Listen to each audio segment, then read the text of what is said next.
എൻ്റെ പൗരോഹിത്യം 39 വർഷം പൂർത്തിയാകുകയാണ്.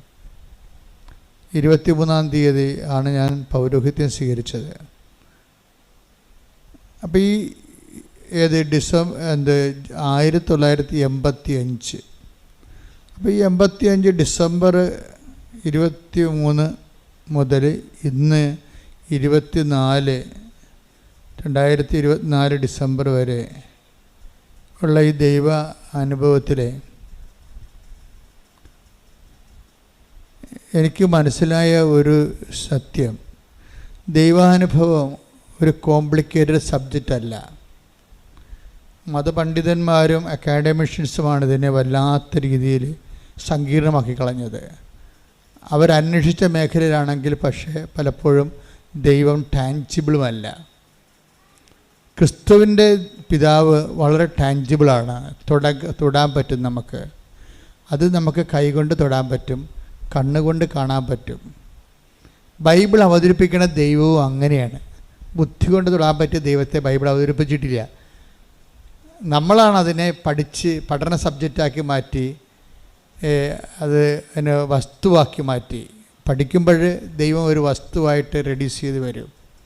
ഒരു വ്യക്തി എന്ന നിലയിലേക്ക് ദൈവം ഒരു വസ്തുവായിട്ട് റെഡ്യൂസ് ചെയ്യും. കാര്യം നമുക്ക് പഠിക്കുന്ന ഓബ്ജക്റ്റാണല്ല, പക്ഷെ ഫീൽ ചെയ്യുന്ന ഒരു വ്യക്തിയാണ് ദൈവം. അതുകൊണ്ട് എപ്പോഴും സാക്ഷ്യത്തിനാണ് കൃപാസനത്തിൽ പ്രാധാന്യം. എന്താ കാര്യം? ബൈബിളിൽ പ്രാധാന്യം സാക്ഷ്യത്തിന്. അതുകൊണ്ടാണ് ബൈബിളിൽ വെളിപാടുകളിൽ പരിശുദ്ധാത്മാവ് നൽകിയ വെളിപാടിലെ പ്രാധാന്യം സാക്ഷ്യത്തിനാണ്. സാക്ഷ്യം പല രീതിയിൽ വരും. എങ്ങനെയാണ് ശരിക്കും പറഞ്ഞ സാക്ഷ്യം വരണത്?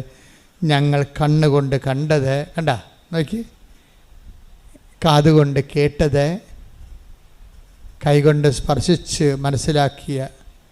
അപ്പോൾ 3 തരത്തിൽ ദൈവം ഇന്ദ്രിയങ്ങൾക്ക് അനുഭവവേദ്യനാണ്. Take the bed of God. ഞങ്ങൾ കണ്ണുകൊണ്ട് കണ്ടത്. ശ്രുതിക്കട്ടെ. ഹല്ലേലൂയ ഹല്ലേലൂയ ഹല്ലേലൂയ ഹല്ലേലൂയ. യേശുവേ നന്ദി, യേശുവേ ആരാധന ആരാധന, യേശുവേ നന്ദി, മഹത്വം മഹത്വം മഹത്വം മഹത്വം. ഹല്ലേലൂയ ഹല്ലേലൂയ ഹല്ലേലൂയ ഹല്ലേലൂയ. 1 യോഹന്നാൻ 1:1.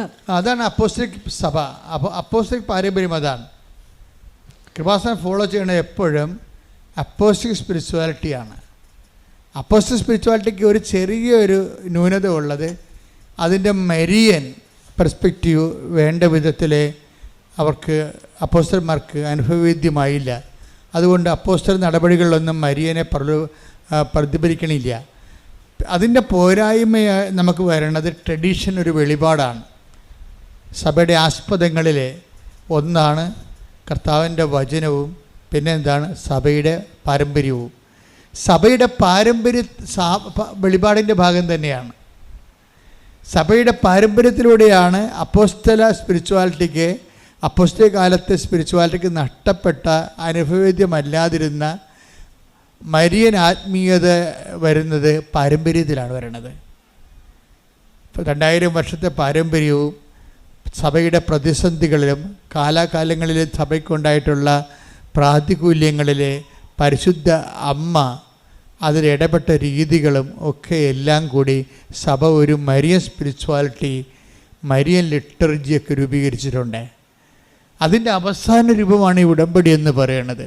ഇക്കാലങ്ങളിലെ, ഇനി നാളെ കാലങ്ങളിൽ ദൈവം വേറെ കാര്യങ്ങൾ ചെയ്യും.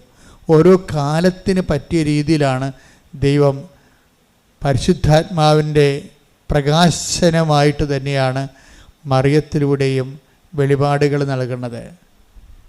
ഇപ്പം ഞാനിപ്പോഴേ ഇവിടെ വരികയും ഞാൻ ഒത്തിരി കാര്യങ്ങളൊക്കെ പ്രാർത്ഥിച്ചും ധ്യാനിച്ചൊക്കെയാണ് വന്നത്. എന്നെ വിട്ടപ്പോഴേ കർത്താവ് എന്നെ തുടങ്ങാൻ ആവശ്യപ്പെടുന്ന ഇത് വെച്ചാണ്. എന്താണ്? വചനം നൽകിയത്. ഇന്നിപ്പോൾ ഞാൻ ഇപ്പോഴേ ഇവിടെ ഓൺ ദി സ്പോട്ടിൽ വചനം ഓപ്പൺ ചെയ്ത് കർത്താവിനോട് ആലോചന ചെയ്തപ്പോഴേ കർത്താവ് പറഞ്ഞ വചനം ഇതാണ്. 8:13 ലൂക്ക 8:13 എടുത്ത് ശ്രുതികട. ഹല്ലേലൂയ ഹല്ലേലൂയ ഹല്ലേലൂയ. യേശുവേ നന്ദി, യേശുവേ സ്തുതി. ഹല്ലേലൂയ. ലൂക്ക 8:13.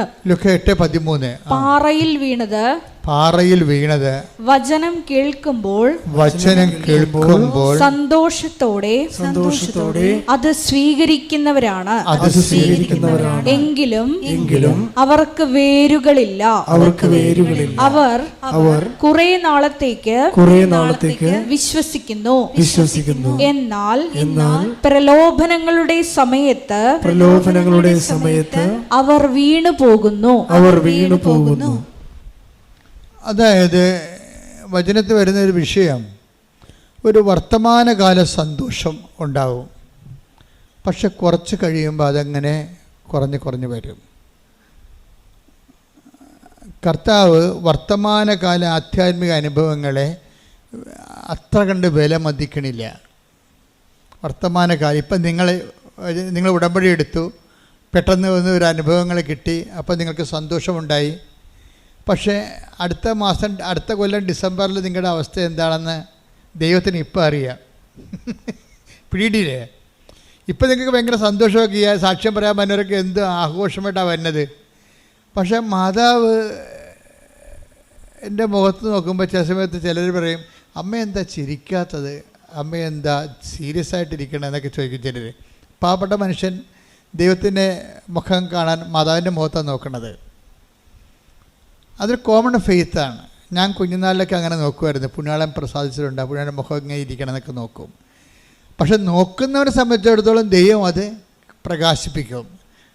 അതിൽ വിശ്വസിക്കുന്നവനെ സംബന്ധിച്ചിടത്തോളം ദൈവം അതാണ് അവൻ്റെ വെളിപാട് മാർഗം അതാണെന്ന് മനസ്സിലാക്കുമ്പോൾ ദൈവം അതിനെ ഉപയോഗിക്കും.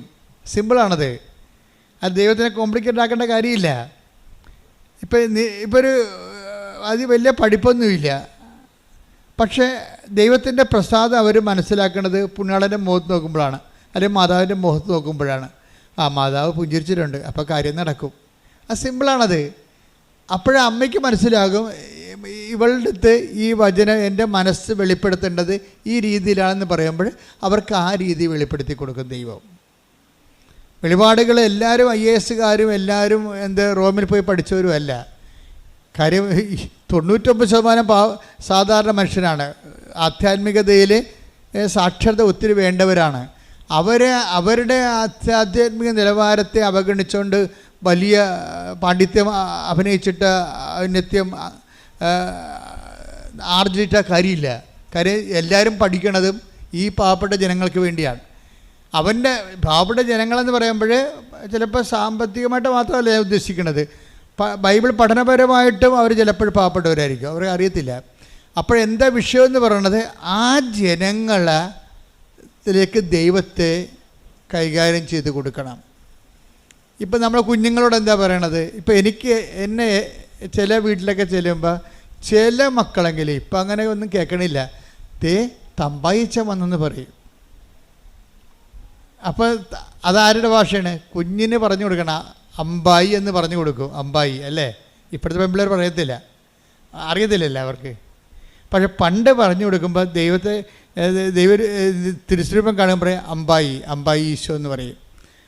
അപ്പോൾ അമ്പോ എന്നൊക്കെ വിളിപ്പിക്കും. അമ്പോ എന്ന് കുഞ്ഞുങ്ങൾക്ക് അങ്ങനെ പറഞ്ഞാലേ മനസ്സിലാകത്തുള്ളൂ. അതാ കുഞ്ഞുങ്ങളുടെ ഭാഷയിലേക്ക് അമ്മ ഇറങ്ങി വന്നെ കണ്ടില്ലേ? എന്ത് രസകരമായിട്ട് ഇറങ്ങി വന്ന്. അല്ല ജീസസ് ക്രൈസ്റ്റ് എന്നൊക്കെ പറഞ്ഞാൽ കുഞ്ഞുങ്ങൾക്ക് മനസ്സിലാകുക? മനസ്സിലാകത്തില്ല. ദൈവപുത്രൻ എന്നാണ്, മനുഷ്യപുത്രൻ എന്നൊക്കെ കുഞ്ഞിനോട് പറഞ്ഞ് എന്ത് ചെയ്യാനാണ്? അമ്പായി ഈശോ. അത് വളരെ സിമ്പിളാണ്. അത് പബ്ലിക് എഡ്യൂക്കേഷൻ്റെ ഒരു പ്രശ്നമാണിത്. പബ്ലിക് എഡ്യൂക്കേഷൻ ആ ജനങ്ങളുടെ നിലവാരത്തിലേക്ക് അവർക്ക് മനസ്സിലാകുന്ന ഭാഷ ഉണ്ടാക്കണം. ആരായാലും ശരി, സുവിശേഷം കൈകാര്യം ചെയ്യുന്നവർ ഒരു ആധ്യാത്മികതയ്ക്ക് വേണ്ടി ജനങ്ങൾക്ക് മനസ്സിലാകുന്നൊരു ഭാഷ, അത് അനുഭവത്തിൻ്റെ ഭാഷയാണ്. അതുകൊണ്ടാണ് നമ്മൾ അണമുറിയാതെ സാക്ഷ്യം പറയുന്നതിൻ്റെ കാര്യതാണ്. സാക്ഷ്യം എന്താണ്? അനുഭവത്തിൻ്റെ ഭാഷയാണ്.